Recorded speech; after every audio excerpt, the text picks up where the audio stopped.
if a mother, because she's now a single parent and has to take on a father's role and it makes her more father-like, then of course, there's a very real change in her makeup, in her idea, in her thinking, and she will want obeying, right?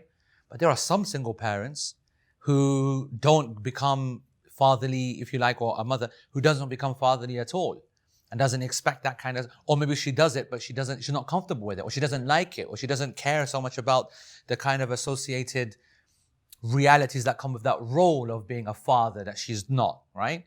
So it would be on a case-by-case definite. If a person, like your question is the same as saying to me, listen, bro, your culture is way out there. My culture is not like that at all. My mum doesn't care at all for that kind of stuff. Yeah, you don't need to make it a one-parent scenario. But you're right. That's where it's going to present itself most, isn't it, to the majority of people? A one-parent scenario where the father has to become like the mother, where the father is going to have to, for example, not so be masculine and rough and have to develop a gentle side to bring up the kids when they're young, especially, which is far more difficult for a father than a mother because she's got patience inbuilt into her. Literally, she has mercy pouring from her. Her womb is called the place of mercy, the rahim, because it has so much rahmah there.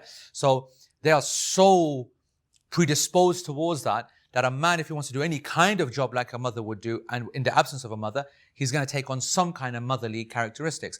If he takes them on in an artificial way, then he's not going to care for it. If he takes them on in a real way so that it changes him as a person, then he's going to want to be treated more softly, more gently. So what I'm talking about are general principles. They are not absolute. That's why I said what I said at the end.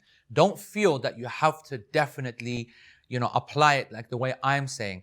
Cultural changes, time changes, situational changes, financial changes, for example, that force. What about if we've got a two-parent family that is from our culture? So we're not even going to say different culture. We're not going to say one parent's missing. But my mother is a working mother, strong, independent woman. That whole kind of, behavior, right? And she's out there and she doesn't take no nonsense from anyone. She's in a high-powered job, whatever. She's got all of the emotions that are needed to bring up kids, but she's got a whole different profile that she has as well. Yeah, and she's a CEO, for example, and a successful one, and she's, coming home and doing that. She ain't gonna take no rubbish, from you as well. She wants Yani to be part of the decision-making process too. So it's definitely a case-by-case basis if people are going away from the norm. Allah knows best.